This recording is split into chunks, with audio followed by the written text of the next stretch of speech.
CM YS Jaganmohan రెడ్డిపై దాడి కేసులో విచారణ వేగంగా సాగుతుందని అతి త్వరలో నిందితులను పట్టుకుంటామని విజయవాడ పోలీస్ కమిషనర్ కాంతి రాణా చెప్పారు.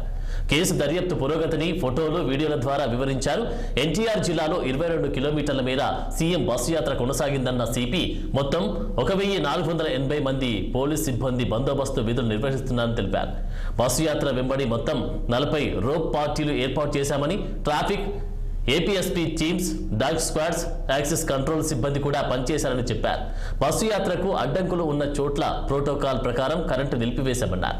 దర్యాప్తు కోసం ప్రత్యేక టీంలు ఏర్పాటు చేశామన్న సిపి దాడి జరిగినప్పుడు ఆ ప్రాంతంలో ఎవరెవరు ఉన్నారో సెల్ ఫోన్స్ డేటా పరిశీలించామని చెప్పారు. 50 మందికి పైగా అనుమానితులను విచారించామని, అతి త్వరలోనే ఖచ్చితంగా నిందితుల్ని పట్టుకుంటామని తెలిపారు.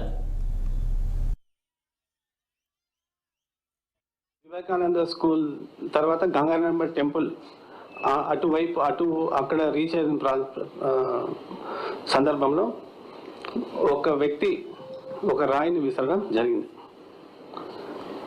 అంటే మేము లాస్ట్ 2 డేస్గా అక్కడ ఆల్ అవైలబుల్ CCTV కెమెరాస్, అంటే దాదాపు 24 CCTV కెమెరాస్ వాటి ఫుటేజ్ చూసాము.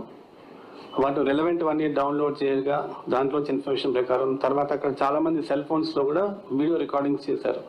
ఆ వీడియో రికార్డింగ్స్ చేసినప్పుడు దాని నుంచి మనం సేకరించిన సమాచారం, తర్వాత లైవ్ ఐ విట్నెసెస్ ఎవరైతే ఆ ప్రాంతంలో ఎవరైతే ఉంటారో వాళ్ళ నుంచి మనం సేకరించిన సమాచారం ప్రకారం డెఫినెట్గా ఒక రాయి అనేది ఒక వ్యక్తి బలంగా విసరడం జరిగింది.